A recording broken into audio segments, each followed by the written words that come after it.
या महाराष्ट्रामध्ये त्यांनी उभी केली किंवा त्यांच्या अनुयायांनी उभी केली ही चळवळ एक प्रकारे निधर्मी अशा प्रकारची चळवळ होती आणि त्यांनी स्वतःही अनेक वेळा कबूल केलं आहे की ते निधर्मी आहेत, धर्म मानत नाहीत किंवा त्या ठिकाणी त्यांचा जो सगळा पिंड आहे तो निधर्मी आहे। मला असं वाटतं की त्यामुळे वारकरी संप्रदायाच्या संदर्भात त्यांच्याजवळ कदाचित योग्य माहिती नसावी।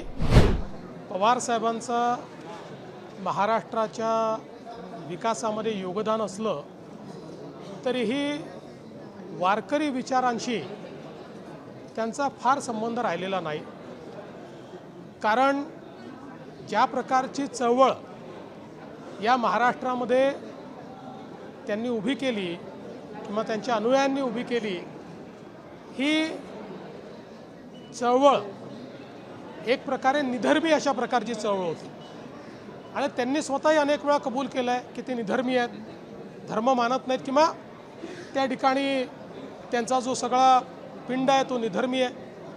मला असं वाटतं की त्यामुळे वारकरी संप्रदायाच्या संदर्भात त्यांच्याजवळ कदाचित योग्य माहिती नसावी, किंबहुना मध्यंतरीच्या काळात हा प्रयत्न झाला की वारकरी संप्रदायामध्ये काही लोक शिरून जो वारकरी विचार आहे त्याच्या बिलकुल विरोधात विचार मांडण्याचा प्रयत्न करत होते आणि अशा लोकांना वारकरी संप्रदायाने त्या ठिकाणी बाहेर काढलं।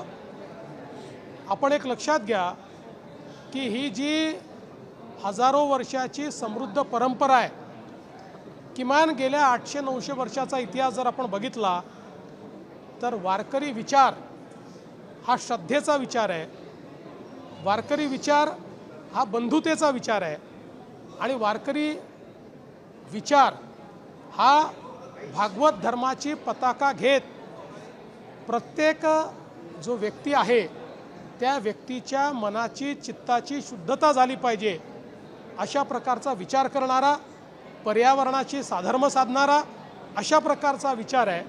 मला असं वाटतं की पवार साहेबांचा जो काही लेख आहे तो अत्यंत चुकीचा आहे आणि मला दुःख आहे की पवार साहेबांनी अशा प्रकारचा लेख लिहिला। असा लेख स्मरणिकेत नको होता का? असा लेख म्हणजे असा लेख ज्यावेळी घेतला गेला त्यावेळी स्मरणिकेतून तो वगळायला हवा होता? नाही, मी असं काही म्हणणार नाही।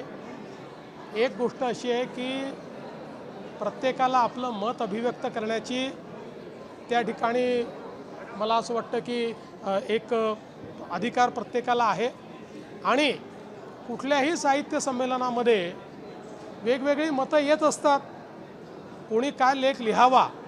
शेवटी साहित्य संमेलनाने ते महाराष्ट्राचे माजी मुख्यमंत्री म्हणून, देशाचे कृषी मंत्री म्हणून किंवा एकूणच राजकीय क्षेत्रात त्यांचं योगदान आहे म्हणून त्यांचा लेख घेतला। आता त्यात काय लिहावा त्यांचा प्रश्न आहे, त्यांनी तो लिहिला।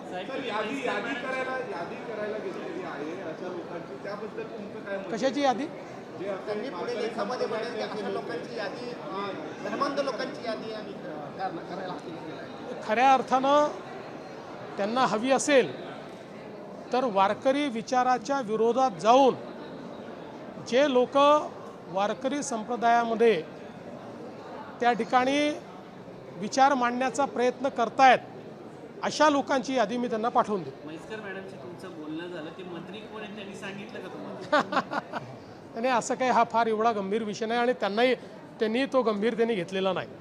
तुम्ही पण सांगितलं की वारकरी विचाराच्या विरोधातले विचार, तुमचा अर्बन नक्षल विचार काही प्रमाणात नक्कीच, कारण यातले काही लोक जे तिथे शिरले, ज्यांना सुदैवाने आमच्या वारकरी परंपरेनं झिडकारलं, त्या लोकांचा संबंध हा अर्बन नक्षल चळवळीशी देखील आम्हाला पाहायला मिळाला।